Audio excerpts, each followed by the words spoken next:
Boa tarde, pessoal, tudo bem com vocês? Pessoal, nesse vídeo de hoje é uma continuação, né, da série Dor e Sofrimento. Essa é a parte segunda desse vídeo. E o que eu quero falar nesse vídeo especificamente é que muitas pessoas se questionam por que será que eu sofro tanto? Por que eu sinto tanta dor? Por que a minha vida é tão difícil? Por que isso está acontecendo comigo? Por que acontece isso comigo? Porque a vida do fulano e tal parece ser tão boa, parece que ele vive tão bem e a minha vida parece que é só problemas, problemas, etc. Bom, pessoal, a primeira coisa que eu quero dizer é que o nosso papai, vocês sabem quem é, nosso Senhor Jesus Cristo, ele nos ensina, certo? Justamente aonde está a origem da dor e do sofrimento. Sim, ele ensina. Vá pensando que ele deixou passar esse branco. E não sei se vocês já viram essa passagem bíblica, se vocês já tiveram a oportunidade de ler essa passagem, mas ela é uma passagem muito importante. Talvez uma das passagens mais importantes porque ela demonstra onde está assentada a nossa dor e o nosso sofrimento. Qual que é a origem da nossa dor e do nosso sofrimento, certo? E qual passagem é essa? É a parábola em que Jesus, que é Deus, certo? Ele estabelece que existem dois tipos de pessoas, certo? Ele diz assim, ó, existem dois tipos de pessoas. Eu não vou dizer exatamente como está escrito na Bíblia, né? Até porque eu não tenho uma memória tão boa assim nesse sentido. Tem pessoas que entendem, tem pessoas que decoram os versículos bíblicos assim, de uma maneira fenomenal, assim, espetacular. Eu não tenho esse dom. Mas eu lembro, né, da passagem, assim, lembro a ideia central da passagem, eu consigo lembrar. Então tem essa passagem que Deus, né, Jesus, ele coloca dois tipos de pessoas. A pessoa que ela aceita a estrutura da sua casa na areia e a pessoa que aceita a estrutura da sua casa sobre a rocha, certo? Ele dá esse exemplo desses dois tipos de pessoas. E aí ele fala que vai vir a tempestade. E você pode perceber que Deus, nosso papai, Jesus, ele não está dizendo que a tempestade só vai vir para o cara que aceitou a casa dele na areia. Ele diz que a tempestade vai vir para os dois, tanto para o cara que aceitou a estrutura da sua casa na areia, como o cara que aceitou a estrutura da sua casa na rocha. Para ambos a tempestade vai vir, certo? Ninguém está isento dessa tempestade. E eu vou explicar para vocês o que é essa tempestade, afinal, certo? E só que assim, a diferença é o comportamento de cada um. O cara que aceitou a estrutura da sua casa sobre a areia, né, ele vai ficar perturbado, ele vai ficar mal, né? O vendaval vai vir, né, a tempestade vai vir e vai derrubar a casa. Por quê? Porque ele vai ficar mal, vai ficar triste, vai ficar amargurado, vai ficar deprimido, etc. E o cara que aceitou a estrutura da sua casa sobre a rocha, certo? Ele vai passar por aquela situação difícil que é a tempestade, mas ele não vai esmorecer, ele não vai cair, ele vai permanecer. Né? E a casa dele vai continuar intacta. É isso que Deus diz, é isso que Jesus diz, é isso que nosso papai diz. Nosso papai diz exatamente isso. E vocês vão perguntar, tá, mas qual que é a. O que você está querendo dizer que isso aí? Ele está demonstrando que. Está apontando para nós a origem do nosso sofrimento e a origem da nossa dor. Porque assim, pessoal, perceba o seguinte: nós vivemos dentro de um ambiente impermanente. Impermanente. Certo? Nós estamos dentro de uma natureza impermanente. O que é impermanente? Aquilo que não permanece, aquilo que uma hora ou outra vai acabar. Aquilo que uma hora ou outra vai ser destruído, vai ser transformado em outra coisa, vai desaparecer.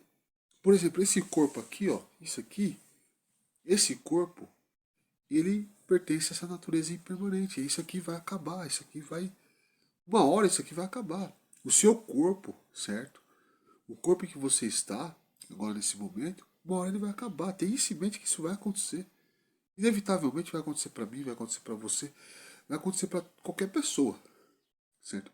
E tudo aquilo que é ligado ao corpo, certo? Também possui carrega essa estrutura de que é impermanente.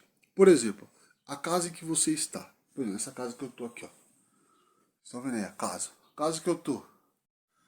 Certo? Essa casa aqui, ela também é impermanente. Uma hora ela vai acabar. Uma hora ela vai ser destruída, vai ser transformada em outra coisa. Certo? Ou pode ser que eu morra antes dela, ou pode ser que ela acabe antes de mim. A gente não sabe o que vai acontecer no futuro. Por quê? Porque está dentro da natureza do que é impermanente. Certo? O meu nome, Rafael Lacerda. Você acha que o meu nome vai permanecer eternamente? Não, uma hora ele vai acabar. Né? No máximo aí quem vai lembrar de mim, no máximo, chutando alto. É minha terceira geração aí, o neto do Lorenzo, neto do Gabriel, neto da Alice. É que pode ser que venha a saber quem eu fui. Mas eu pergunto pra você, você lembra quem que é seu tataravô? Você sabe quem que foi? Contaram a história do seu tataravô pra você? Não. Veja que é algo que apagou. Talvez você nem saiba o nome completo do seu tataravô. Eu não lembro, eu não sei o nome completo do meu tataravô. Entende? Você percebe isso? Né? Então perceba que é uma questão séria essa aí. Tudo isso está dentro da natureza do impermanente. Tudo isso uma hora vai acabar. Agora, o que eu quero dizer com isso? Tudo aquilo que está ligado ao impermanente, certo? É impermanente. E o que significa isso? Se você deposita todo o seu coração, se você dedica todo o seu coração a essas coisas que são impermanentes, se você coloca todo o seu coração nessas coisas impermanentes, você é exatamente como o homem que aceitou a estrutura da sua casa sobre a areia, certo? Se você coloca todo o seu coração nisso, se você deposita toda a sua energia exatamente naquilo que é impermanente, naquilo que uma hora vai acabar, se você coloca dedica todo o seu coração, como se essas coisas nunca fossem acabar, porque às vezes as pessoas, né, elas têm a impressão de que a vida delas nunca vai acabar. Elas têm a impressão de que elas nunca irão morrer. Elas vivem como se elas nunca fossem morrer, certo? Elas acham, não, oh, morrer, nunca vai acontecer isso. Comigo não, né? Elas vivem dessa forma, louca. Nunca param pra pensar assim, não, uma hora eu vou acabar. Então quando a pessoa coloca todo o coração dela naquelas coisas que são impermanentes, obviamente vai vir a tempestade vai vir, inevitável, e vai levar a casa. Por quê? Porque o seu coração está todo nessas coisas. Então quando essas coisas acabarem, seja, por exemplo, você tem muito dinheiro no banco, né? Aí vem uma crise econômica mundial tal, e você perde tudo que você tinha. Se você colocou todo o seu coração nisso, né, no fato de você ter dinheiro, de você conquistar esse dinheiro, a forma como você conquistou tal, se você colocou todo o seu coração, né, nisso, obviamente se isso acontecer, você vai ficar muito mal, vai ficar muito triste, vai ficar muito amargurado, vai sentir muita dor e muito sofrimento. Entende isso? Onde Jesus quer chegar, onde o nosso papai quer chegar. Agora, do outro lado, você tem a pessoa que aceita a estrutura da casa dele na rocha. E qual que é a rocha? A rocha é Deus. Por isso que eu venho falando para vocês aqui nos meus vídeos, Deus é o paraíso. Não existe nada melhor do que Deus. Se você coloca todo o seu coração em Deus, se você dedica todo o seu coração a Deus, pode vir a tempestade que for, certo? Você não vai se sentir abalado. E por quê? Porque o seu coração está sobre a rocha. A sua casa foi assentada, a estrutura da sua casa foi assentada na rocha, que é Deus, certo? As pessoas perguntam, mas o que é Deus? Né? Eu vou assentar meu coração em Deus, mas como eu faço para encontrar Deus? Como eu faço para ter esse apego por Deus? As escrituras sagradas. Leia as escrituras. Né? Faça tudo o que você for fazer como se você estivesse fazendo para Deus, com amor a Deus. Como se você estivesse fazendo para Deus e faça com muito amor. Certo? Vamos supor, você vai lavar uma louça. Ah, eu tenho uma louça para lavar. Faça como se você estivesse fazendo para Deus, como se fosse Deus que estivesse pedindo para você. Ó, lave aquela louça para mim. E lave com amor, velho. Fazendo para Deus, cara. Fazendo da melhor forma possível. Tu vai se relacionar com outras pessoas, conversar com outras pessoas, ou cuidar de outras pessoas, etc. Faça como se você estivesse fazendo para Deus. É como se fosse Deus que estivesse pedindo, pessoal, cuida dessa pessoa para mim. Por exemplo, que eu cuido da Alice, do Lorenzo e do Gabriel. Eu sempre pedi dessa forma. Eu estou fazendo para Deus, Deus, como se Deus estivesse pedindo para mim cuidar deles, desses filhinhos dele. Eu faço como se eu estivesse fazendo justamente para Deus, por amor a Deus.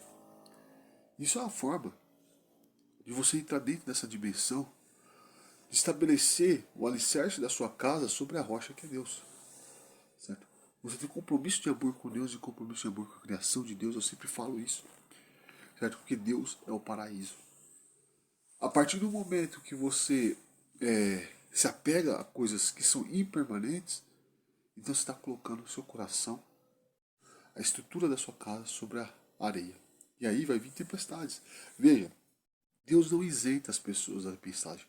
Não é porque você começou a frequentar a igreja, que você começou a frequentar a missa, etc., as coisas, que você vai estar isento de problemas. Não. É isso que Deus não está te garantindo isso. Deus está dizendo assim: se você realmente for apegado a mim, quando vier essas tempestades, certo? Você não vai sentir nada, certo? Você não vai sofrer.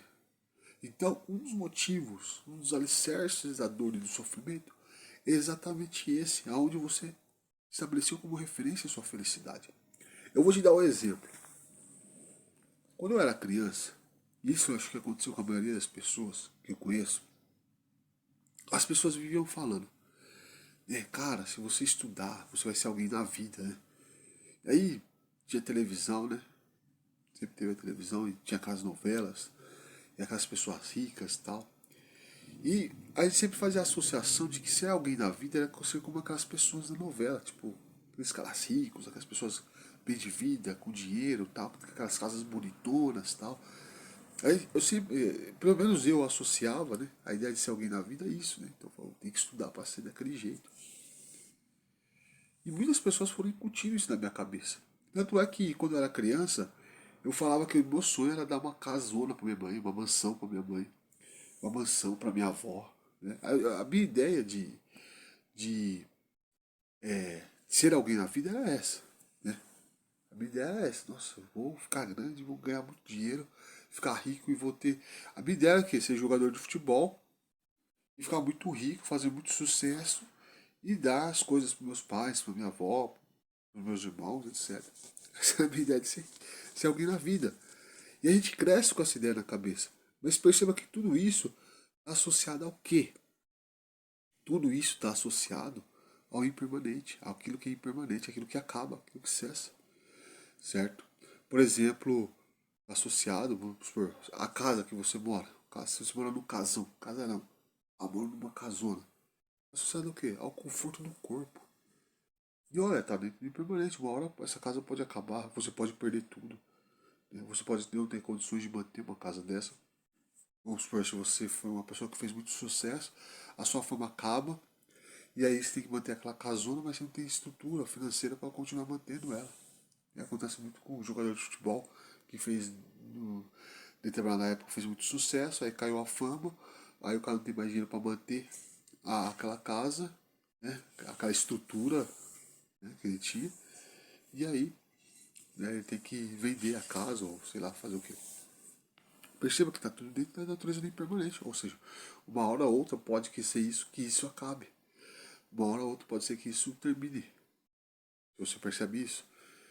Então, isso é fonte de sofrimento. Isso é fonte de dor. Você estabeleceu como referência inconscientemente. Isso foi inconsciente. No meu caso, foi inconsciente.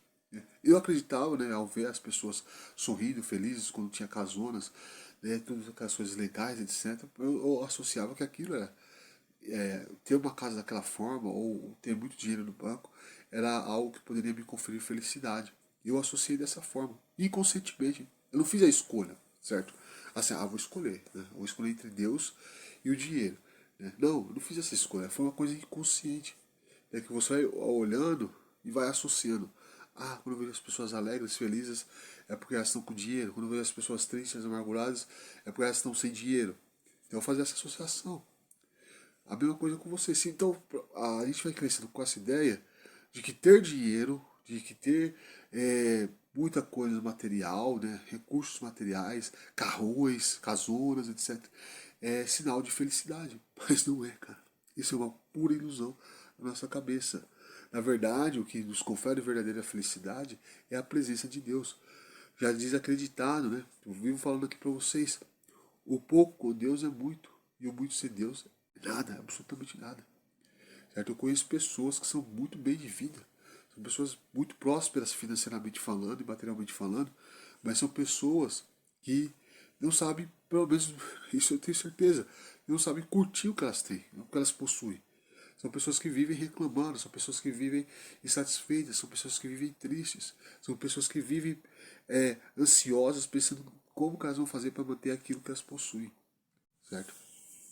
Então, assim, a ideia central é o seguinte: veja aonde está a tua referência, daquilo que você estabelece que é capaz de te conferir felicidade.